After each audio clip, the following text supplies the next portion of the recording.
तर आपण ना इयत्ता 7वीचा गणिताचा 5वा धडा स्टार्ट केलेला आहे. धड्याचं नाव आहे परिमेय संख्या व त्यावरील क्रिया, rational numbers and operations on rational number.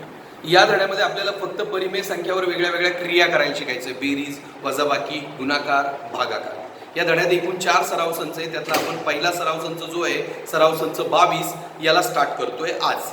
या सराव संचासाठी ऑलरेडी अगोदर आपण 2 व्हिडिओ बनवलेले आहे. त्याच्यात एका व्हिडिओमध्ये आपण बेरीज वजाबाकी शिकलो होतो आणि एका व्हिडिओमध्ये गुणाकार भागाकार शिकलो. आता त्यांचा सगळ्यांचा कंबाईन वापर आपल्याला इथं बघायला मिळणार आहे, तर तुम्ही बघून घ्या. आता मला ही बेरीज करा असा प्रश्न दिलेला आहे प्रॅक्टिस सेट 22 मध्ये. त्यांनी सगळे प्रश्न 5 आहे, त्यातला हा पहिला प्रश्न आहे बेरीज करा. तर याचा छेद जो आहे ना तो सारखाच असावा लागतो तरच आपण बेरीज करू शकतो. मग छेद सारखा करण्यासाठी आपल्याला यांचे पाडे म्हणावे लागतात. हा छेद कोणता आहे 36, हा छेद कोणता आहे 42. मी 36चा पाडा बनवला असा, तुम्हाला पाडा बनवता येतच असेल. 42चा पण पाडा बनवला असता आणि चेक करायला लागलो कोणता अंक सारखा आहे का, कोणता अंक सारखा आहे का. तर मला दिसलं 252 सारखा. मग मी काय करत असतो, हे गणित घेतो पहिल्यांदा. 5/36 प्लस 6/42 याचं उत्तर मी काढायला लागलो. तर मला कळतंय की इथं 36च्या पाड्यात 252 आणि इथं 42च्या पाड्यात पण 252 आहे. पण इथं 36च्या पाड्यात 252 7व्या नंबरला आहे, म्हणून मी अलीकडच्या अंकाला पण 7ने वर आणि खाली गुणतो आणि इकडच्या अंकात 6व्या नंबरला आहे, म्हणून मी वरच्या आणि खालच्या अंकाला 6ने गुणतो. हे मी तुम्हाला अगोदर शिकवलेलं आहे. कारण बेरीज करताना छेद सारखा लागतो. सारखा नसेल तर तुम्हाला असे पाडे मोडून तो छेद सारखा आणता येतो. तो कसा आणता येतो, या दोन्ही पाड्यात कोणता अंक सारखा आहे 252.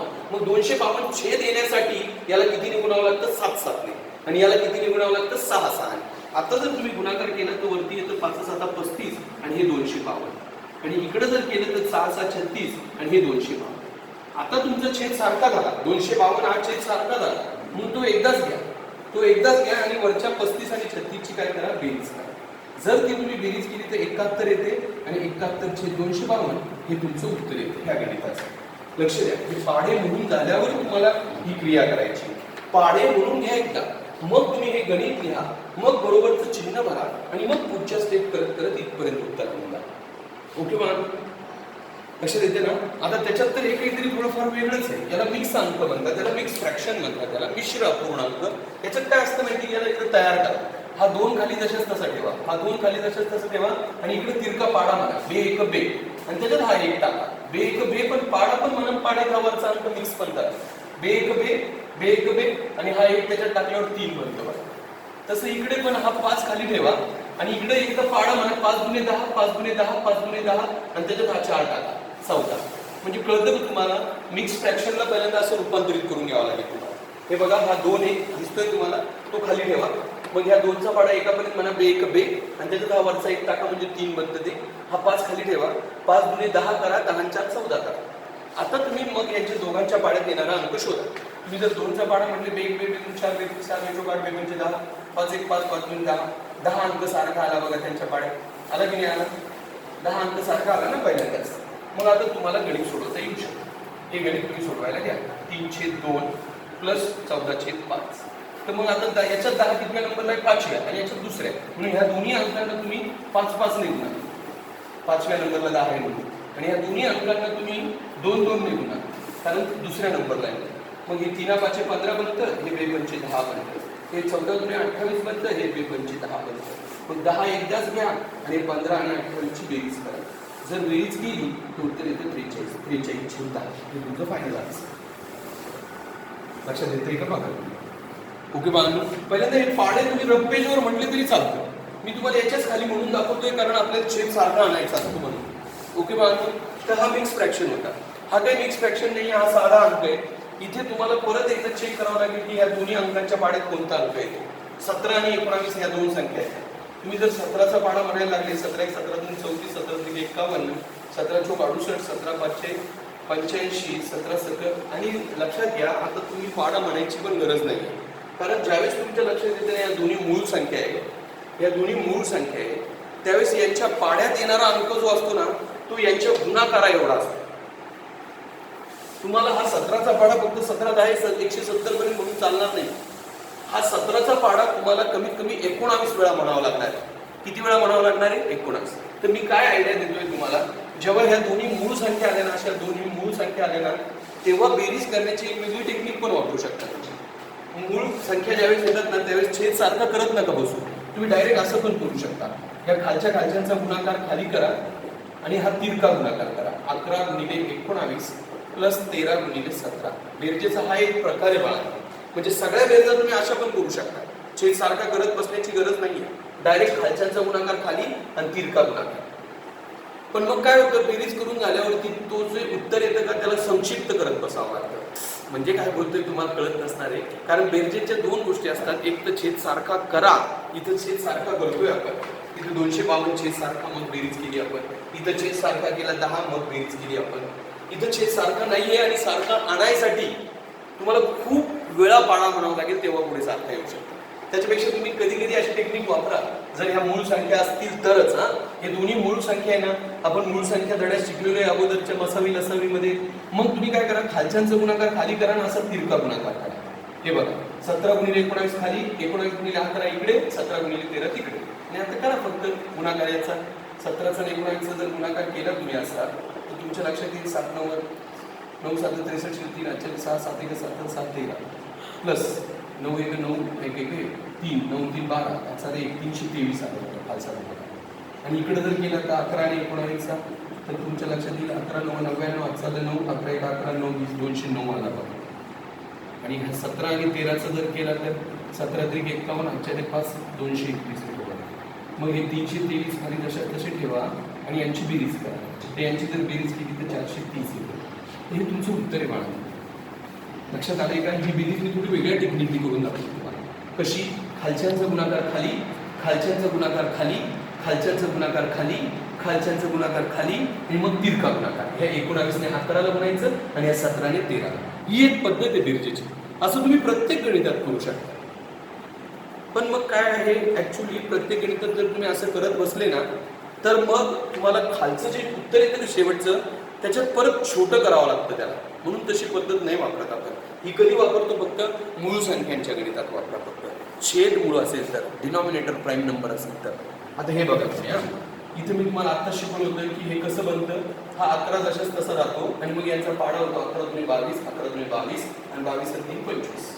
म्हणजे ही एक मिक्स संख्या आहे, त्याला मिक्स फ्रॅक्शन म्हणतात. त्याचा ऍक्च्युअल फ्रॅक्शन हा आहे. हा एक मिश्र अपूर्णांक आहे, त्याचा हा अपूर्णांक आहे. तो कसा काढता? हा 11 जशाच तसा 11 दुणे 22 आणि 3 25. हा 77 जशाच तसा आणि 77 1 77 आणि 77 आणि 3 किती 80 असं. आता मी खालच्यांचा गुणाकार आणि तिरका गुणाकार कशाला करत बसू? कारण आता मला माहिती यांच्या पाड्यात सारखा अंक लगेच येऊ शकतो. तर ह्या मूळ संख्या नाही. 11 दुणे 22 11 3 33 11 चौक 44 11 5 55 11 7 66 11 7 77 77 1 77 आले की दोन्ही पाड्यात एकच अंक आला ना. 77 हा अंक दोघांच्या पाड्यात आला ना. इकडे कितव्या नंबरवर आला? 7व्या आणि इकडे कितव्या नंबरवर आला? 1व्या. म्हणून तुम्ही ज्यावेळेस हे गणित घ्याल वरचं 25/11 आणि 80/77 त्यावेळेस काय करा, इकडे 7व्या नंबरला येतो ना म्हणून ह्या दोन्ही अंकांना तुम्ही 7 7 ने गुणता आणि ह्या दोन्ही अंकांना तुम्ही 1 1 नेच गुणता. कारण एकच नंबरला 77 आलेला आहे तुमचा. लक्षात येते का? मग हे 25 7 किती बनतं? 7 5 175 आणि हे 77 येतं खाली आणि हे 80 1 80 येतं आणि हे 77 येतं. मग 77 एकदाच घ्या खाली आणि 175 आणि 80 ची बेरीज करा. जर बेरीज केली तुम्ही तर तुमच्या लक्षात येईल की 5 जशाच तसे आणि 17 8 25 255 77 हे तुमचं फायनल आन्सर येतं. बघा तुम्ही कशा स्टेप बनल्या आहेत. सर आम्ही इथं पण असं खालच्यांचा गुणाकार आणि तिरका गुणाकार करू शकतो का? हो, तुम्ही सगळ्या गणितात तसं करू शकता. पण सगळ्या गणितात तसं करत जाऊ नका. फक्त अशा ह्या मूळ संख्या आल्या ना मग तसा चान्स घ्या तुम्ही. नाहीतर छेद सारखा करण्याचीच मेन पद्धत आहे की हिचा पण पाढा म्हणा, हिचा पण पाढा म्हणा. पाढ्यात कोणता अंक सारखा येतोय? 77. हा 77 कितव्या नंबरला सारखा आला? 7व्या. म्हणून हा जो पहिला अंक यांना दोघांना पण 7 7 ने गुणा. हा दुसऱ्या पाड्यामध्ये 77 कितव्या नंबरला आला? पहिल्या. म्हणून दोन्ही अंकांना 1 1 ने गुणा. मग हा गुणाकार करा, हा गुणाकार करा. मग बेरीज करताना हा 77 सारखा आहे म्हणून एकदाच घ्या आणि फक्त अंशांची बेरीज करा. संपलं. लक्षात येते का तुम्हाला? हा 4 गणित बेरजेचे होते आणि मी हे होमवर्कला तुम्हाला 4 गणित बेरजेचे. ओके म्हणून ट्राय करा. 5/3 प्लस 8/12 किंवा 7/12. दुसऱ्या गणितात 11/4 प्लस 5/8. तिसऱ्या गणितात 13/15 प्लस 7/6 चौथ्या गणितात 2.1/3 प्लस 5.3/2 हे करून बघा, ट्राय करा, यू शुड ट्राय. ओके बाळांनो, तर हे बेरजेचे गणित होते. कशाचे होते? बेरजेचे. ओके बाळांनो, तर हा वजाबाकीचा प्रश्न आहे आता. वजाबाकी आणि बेरीज सारख्याच गोष्टी बाळांनो. इथे पण ह्या 11चा आणि 7चा पाडा म्हणावा लागेल तुम्हाला, किंवा तुम्ही मूळ संख्या म्हणून खालचा गुणाकार दीर्घ गुणाकार पण करू शकता, कारण ह्या दोन्ही मूळ संख्या आहे बघा, प्राईम नंबर म्हणून. किंवा तुम्ही पाडा म्हणायला लागले तर 11 11 तुम्ही 22, 11 33, 11 चौक 44, 11 5 55, 11 7 66, 11 7 77, 11 8 88, 11 9 99 आणि 11 10 हे 100. 7 1 7 7 2 14, 7 3 21, 7 2 28, 7 5 35, 7 7 42, 7 7 49, 7 8 56, 7 9 63, 7 10 70. बघा काही सारखं आहे का? तर नाही, अजिबात कुणीच सारखं नाही, कुणीच नाही. मग 11 7चा पाडा आणखी पुढे वाढवा, 7 10 70, 7 11 77. तर कळालं आपल्याला की दोन्हीकडे पण 77 हा अंक कॉमन आहे. आत्ता शिक आपण हे गणित सोडू शकतो. कसं सोडू शकतो आता? की हे 7/11 आणि हे वजा 7/3 3/7 हे गणित मला सोडवायचंय. मला कळालेलं आहे की दोघांच्या पाड्यात कोणता अंक सारखा येतो? 77. पण हा 77 कितव्या नंबरला येतो? 7व्या. म्हणून मी काय करणार, हे अलीकडचं जे गणित आहे का 7 आणि 11 यांना दोघांना पण असं 7/7 ने गुणणार. या पहिल्या गणिताला 7/11ला 7/7 ने गुणणार आणि दुसऱ्या गणिताला 3/7ला मी 11/11 ने गुणणार. का बरं 11/11 ने गुणणार? कारण हे 11व्या नंबरला 77 येतात. आणि मग गुणाकार करणार मी यांचा. जर मी गुणाकार केला तर उत्तर येतं 7 7 49 भागिले 77. तसंच इकडे जर गुणाकार केला तर 33 भागिले 77. मग 77 एकदाच घेतो आपण आणि यांची वजाबाकी करतो, 49 आणि 33. जर वजाबाकी केली तर 9तून 3 गेले 6, 4तून 3 गेले 1, 16. 16/77 असे येते. समजलं कसं येते? कळतंय तुम्हाला सगळ्यांना? हे बघा, आपण खालच्याचा गुणाकार दीर्घ गुणाकार ही पद्धत एकदम क्वचित वापरतो. आपण जनरली यांचे पाडेच म्हणून सारखा अंक चेक करतो. हा जो सारखा अंक असतो याला लसावी म्हणतात, LCM म्हणजे लसावी काढण्याची ही पद्धत आहे. ओके, दुसरं बघा, इकडे बघा, याचा 36 आहे छेद आणि याचा 40 आहे. मी याला थोडं छोटं करू शकतो. या गणिताला मी थोडं छोटं करू शकतो, कारण ह्या दोघांना मी 2 ने भागलं ते छोटं होईल. पण जाऊ द्या, पण हे नाही करत. मी 36चा पाडा आणि 40चा पण पाडा तयार करतो. 36 1 36, 36 2 72, 36 3 108, 36 4 144, 36 5 180, 36 सक 216, 6 6 36 बरोबर, 36 7 7 सक 42, 7 4 7 21, 4 25, 252, 36 8 8 सक 48, 8 24, 4 28, 288, 36 9 9 सक 54, 5 9 27, 5 32 आणि 36 10 307. इकडे 40 40 1 40, 40 2 80, 40 3 120, 40 4 160, 40 5 200, 40 सक 240, 40 7 280, 40 8 320, 40 9 360 आणि 40 10 400. सगळे पाडे 10 पर्यंत म्हणून घ्यावं लागतात मला. हे पाडे तयार करून घेतले मी. आता मी जर चेक केलं ना तर याच्यात पण 360 आणि याच्यात पण 360. याच्यात 360 कितव्या नंबरला तुम्ही बघा 10व्या आणि याच्यात 360 कितव्या नंबरला 9व्या. म्हणून आताशी मी गणित स्टार्ट करू शकतो. 13/36 आणि 2/40 उत्तर काढायला मी सुरुवात करतोय. तर मला लक्षात येते की इकडे कितव्या नंबरला येते 360 10व्या, म्हणून मी दोघांना पण 10 10 ने गुणणार. आणि इकडे मात्र 9व्या आहे ना, म्हणून दोघांना पण 9 9 ने गुणणार. आणि आता करणार, यांचं उत्तर येतं 360 आणि यांचं उत्तर येतं 130. यांचं उत्तर येतं 18 आणि यांचं परत 360. छेद सारखा झाला की एकदाच घेतात आणि फक्त बेरीज वरच्यांची करतात. आता जर वजाबाकी केली तुम्ही यांची 130 मधून 18 जर वजा केले तर उत्तर येतं 112 भागिले 360 असं. समजलं तुम्हाला? तुम्ही याला आणखी थोडं छोटं करू शकता, पण आता राहू द्या, हेच उत्तर. It's okay. समजलं तुम्हाला कसं येते? बघा, जरा थोडेसे मोठे पाडे होते. आणि याला मिक्स फ्रॅक्शन म्हणतात. याला तुम्ही पहिल्यांदा सोडवून घ्या थोडंसं. कसं सोडवता याला? हे 3 जशाच तसे राहतात आणि हे 3 1 3 3 1 3 आणि ते वरचे 2 त्याच्यात टाका. म्हणजे बघा, ह्याचा पाडा याच्यापर्यंत म्हणा 3 1 3 आणि त्याच्यात वरचे 2 ऍड करा. तसं इकडे करा. 6 तसंच, 6 गुणे 12, 12 आणि 5 17 झालं. आता याचा छेद सारखा आणू पटकन. 3चा आणि 6चा पाडा म्हणत बसू. 3 1 3 3 7 3 3 9 6 1 6 6 12 7 18. 6 सारखा आला बघा. आला की नाही आला? लगेच कळतं ना, लगेच येतं कधी कधी सारखं.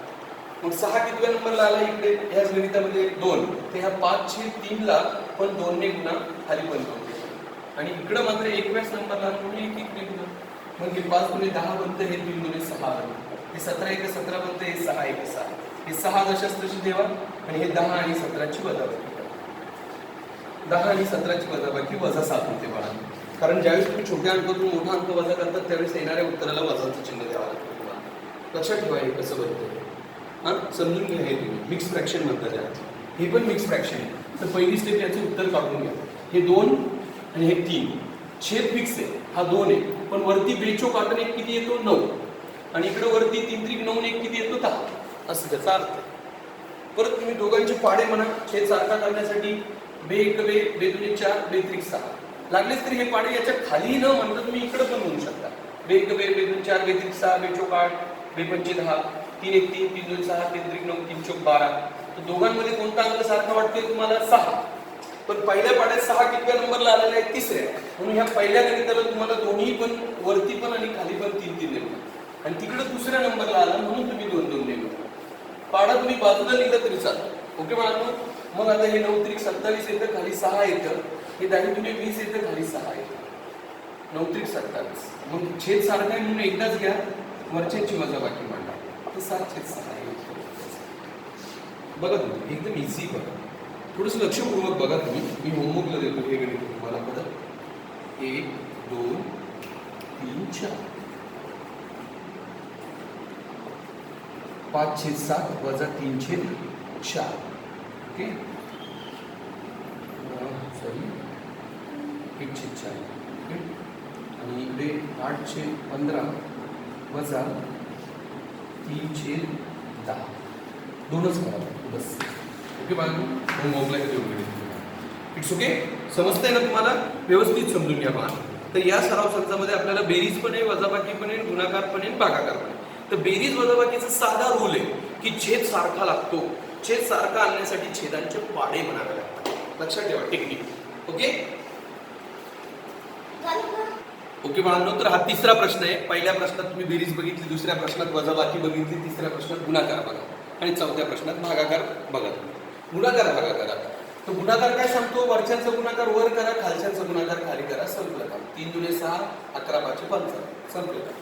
वरच्यांचा गुणाकार वर, 12 गुणिले 4 वर, 5 गुणिले 15 खाली. वरती जर 12 चोक केलं तर 48 येतं, 15 5 केलं तर 75 होतं. संपलं. इकडे वरच्यांचा गुणाकार वर, वरती वजा 8 आणि 3 आहे, खाली 9 आणि 4. वरती 8 त्रिक 24 येतं, पण एकच वजा असलं की वजा म्हणावं लागतं त्याला, आणि दोघं वजा असले की मग वजा म्हणायची गरज नाही. 9 चोक 36 येतं. ओके, इकडे वरच्यांचा गुणाकार 0 आणि 3 येतो, खालच्यांचा 6 आणि 4. वरती गेलं तर 0 येतं, कारण शून्याला कोणत्याही संख्येने गुणलं तर उत्तर 0 येतं, भागिले 24 येतं, 6 चोक 24. पण मग याचं उत्तर परत 0 बनतं, कारण शून्याला जसं कोणत्याही संख्येने गुणलं तर उत्तर 0 येतं, तसं याचा भागाकार पण काय येतो मग 0, म्हणून डायरेक्ट 0 घ्यायचं. लक्षात ठेवा. गुणाकार एकदम इझी आहे. बेरीज वजाबाकीपेक्षा गुणाकार भागाकार सोपे असतात. आता हे काय म्हणतात की या संख्यांचा गुणाकार व्यस्त संख्या लिहा, मल्टिप्लिकेटिव्ह इनव्हर्स. मल्टिप्लिकेटिव्ह इनव्हर्स का? कारण मग मल्टिप्लिकेटिव्ह इनव्हर्स तुम्हाला भागाकारामध्ये लागतो, म्हणून तुम्हाला हे शिकवत आहे. काय करायचं? हा वरती घ्यायचा, तो खाली घ्यायचा. 5 वर 2 खाली. तसंच हा 8 वर 3 खाली, पण चिन्ह वरच. मल्टिप्लिकेटिव्ह इनव्हर्स म्हणजे काय? तर याला व्यस्त करा. व्यस्त म्हणजे काय? याला वर न्या, त्याला खाली आणा. लक्षात ठेवा तुम्ही, लक्षात ठेवा, पण चिन्ह वरच राहतं. इकडं 39 वर आणि 17 खाली, पण चिन्ह वरच. त्याच्या खाली काही नाही म्हणजे किती? 1, म्हणून 1 वर आणि 7 पुढं खाली. कारण याला उलट करायला कोणी नाहीच आहे, खाली काही नसतं म्हणजे 1 असतं, म्हणून 1/7. आणि हा एक मिक्स फ्रॅक्शन दिलाय त्यांनी. पहिल्यांदा याचं उत्तर काढून दाखवतो तुम्ही तुम्हाला. 3 दशात कसं, खालचा 3 दशात कसा, आणि इकडे 7 त्रिक 21, 7 त्रिक 21 आणि 1 किती? 22, 22/3. आता व्यस्त करताना 3 वर जाईल, 22 खाली 1, पण मायनस दशाच्या तसं. काल काय केलं मी हे उत्तर काढण्यासाठी? पहिल्यांदा हे गणिताला व्यवस्थित शिस्तीत लिहिलं. कसं लिहिलं की हे 3 7 किती बनतात? 21, आणि 21 आणि 1 किती? 22. 3 7 21, 21 आणि 1 22, मायनस 22 छेद 3. 3 वर 22 कुठे खाली, असं थोडं मोठं आहे. आणि आता हा भागाकार. तर भागाकारात काय असतं? पहिली स्टेप काय असते की भागाकाराचं हे जे चिन्ह आहे ना, याला गुणाकार करा. भागाकार डायरेक्ट करता येत नसतो. हे 40/12 दशाच तसे असतात, ते हे भागिलेचे गुणिले करा. हे भागिलेचे गुणिले करा, मग 4 कुठं न्या वर आणि 10 कुठं आणा खाली, आणि मग गुणाकार करा. 40चा वर 4शी, 12चा खाली 10शी. वरचा जर गुणाकार केला तर 160 येतो, खालचा 120 येतो, असंच राहतो. ओके, इकडे करा -10/11 जशाच तसे, या भागिलेचं गुणिले केलं की हे 10 वर जातात, 11 खाली येतात, पण चिन्ह वरच राहतं. आणि आता गुणाकार करताना काय होणार आहे, वरच्या -10चा गुणाकार त्या -10शीच होणार आहे आणि खाली 11चा 11शी. वरती 10 100 येतं, पण दोघांना चिन्ह येतं, चिन्ह राहत नाही आणि खाली 11चा आणि 11चा गुणाकार 121 येतो. मला थोडं फास्ट घेतोय मी, कारण हे झालंय आपलं आता ऑलरेडी सर्व. हे बघा इकडे पण -708 जसं तसं या भागिलेचं गुणिले करा, मग हा 6 वर जातो, 3 खाली येतो, पण चिन्ह वरच राहतं. हे बघा भागिलेचं गुणिले करतोय आपण, भागिलेचं गुणिले, मग हे वर ते खाली. मग वरती जर गुणाकार बघितलं तर -7 आणि -6चा आहे आणि खाली 8 आणि 3चा. तर वरचं 7 7 42 बनतं, चिन्ह द्यायचं नाही कारण दोघांना चिन्ह असेल तर चिन्ह येत नसतं आणि 8 3 24. इथं पण हे 203 जशाच तसं या भागिलेचं गुणिले करा, तर याला व्यस्त करताना इथे 1 असतो म्हणून 1 वर जातो आणि 4 खाली येतो, पण चिन्ह वरच राहतं. लक्षात येते ना ते तुम्हाला. मग वरती गुणाकार 2 गुणिले -1 खाली 3 गुणिले 4. तो वरती गुणाकार 2 × 2 -2 आणि 3 × 4 असं टाईपचं आहे. आपण फक्त गुणाकार करतोय, गुणाकाराला संक्षिप्त रूप देत नाही आपण. याला मी असं भागू शकतो 2 × 2 = 12, पण तसं नाही. आपण फक्त क्रिया करतोय, भागाकाराची आणि गुणाकाराची. तर दोन्ही क्रिया चांगल्या समजून घ्या. थोड्या जलद गतीनेच घेतल्या मी आता, पण तुम्ही समजून घ्या व्यवस्थित, कारण याच्या अगोदर पण ऑलरेडी 2 व्हिडिओ बनवलेले आपण या सराव संचावरती. ओके बाळांनो, तर याच्यात आणखी थोडे 2-3 गणित ते मी करून दाखवतो आणि मग होमवर्क देतो तुम्हाला. ओके बाळांनो, ओके बाळांनो, तर राहिलेले प्रश्न बघा आणि मग होमवर्क पण घ्या. तर आता याला मात्र पहिल्यांदा तुम्हाला एकदा व्यवस्थित, हा याला मिक्स फ्रॅक्शन म्हणतात, त्याला मिश्र अपूर्णांक म्हणतात. याला एकदा तुम्हाला असं रूपांतरित करावं लागतं, 5 जशाच तसे. आणि 5 × 10 याचा पाढा याला म्हणा 5 × 10, तो एक त्याच्यात टाका 11. इकडे हा 6 आणि इकडे 6 × 5 30 आणि 3 किती करा 33 झालं. हे बघा 6 आणि 6 × 5 30, 6 × 5 30 याचा याचा पाढा आणि तो 3 त्याच्यात प्लस करायचा, असं पद्धत येते. आणि मग भागाकार करताना काय करावं लागतं, हे भागिलेचं गुणिले. मग हे बेस्ट 6 वर 33 खाली, मग वरचा गुणाकार वरच 11 आणि 6चा आणि खाली 5 आणि 33चा. वरती 11 × 66 आणि खाली गुणाकार जर केला तर 165 असेल. आता हे बघा -5/13 जशाच तसे, पण ह्या भागिलेचं गुणिले केलं म्हणून 26 वर 7 पुढं खाली, मग वरती -5चा आणि 26चा गुणाकार आणि खाली 13 आणि 7चा गुणाकार. वरती जर गुणाकार केला तर 26 × 5 = 130, मोठ्या संख्येचं म्हणजे 1 मायनस म्हणून मायनस आणि 13 × 7 = 91 असेल. लक्षात येते ना तुमच्या, इझी ना. बघा इथे पण हे 9 × 11 कशाच तसे, आणि ह्या भागिलेचं गुणिले केल्यामुळे याला व्यस्त करताना इथे 1 असतो म्हणून 1 वर जातो, 8 खाली येतो, चिन्ह वरच राहतं, चिन्ह वरच ठेवा, 8चं चिन्ह वरच राहतं. मग वरती 9 आणि -1चा गुणाकार आणि खाली 11 आणि 8चा गुणाकार. वरती 9 × 1 = 9 म्हणजे -9, 11 × 8 = 83. आता हे बघा याच्या खाली काही नाही म्हणजे किती असतं 1, म्हणून हे 5/1 ठेवा तुम्ही, ठेवायचं तर भागिलेचं गुणिले करा आणि हे 5 वर न्या 2 खाली. 5 ने 5 ला वर गुणा, 2 ने 1 ला खाली गुणा, 5 × 5 = 25 आणि 2 असेल. म्हणजे तुम्ही थोडक्यात जर बघितलं ना तर भागाकार गुणाकार खूप सोपे पाहतो. इथे संपला आपला हा सराव संच. सराव संच 22 खूप मोठा आहे, कारण याच्यात तुम्हाला बेरीज शिकायची, वजाबाकी, गुणाकार, भागाकार 4ही क्रिया आहे आणि आपण सराव संच पूर्ण एकाच व्हिडिओमध्ये घेतलेले आहे. तर तुम्ही नीट बघा त्याला. ओके बाळांनो, आतापर्यंतचे हे आपले 3 व्हिडिओ बघा, म्हणजे तुम्हाला परिमेय संख्यांची बेरीज, वजाबाकी आणि गुणाकार, भागाकार कळेल. आणि मी हे होमवर्कला देतोय गणित, सोडवा. हे 4 गुणाकार आहे म्हणून हे 4 डायरेक्ट होईल आणि हे 3 भागाकार आहे म्हणून या भागिलेचे गुणिले करून याला व्यस्त करून मग उत्तर काढावं लागेल. लक्षात ठेवा, 3 आणि हे 4 होमवर्कला करा. आता मी होमवर्कला तुम्हाला बेरीज पण दिली, वजाबाकी पण दिली, गुणाकार पण दिला आणि भागाकार पण दिला. एवढे सगळे गणित जर तुम्हाला करता आले ना तर समजून घ्या तुमचा अभ्यास व्यवस्थित होतो आहे. ओके बाळांनो, तर थांबूया आपण आज.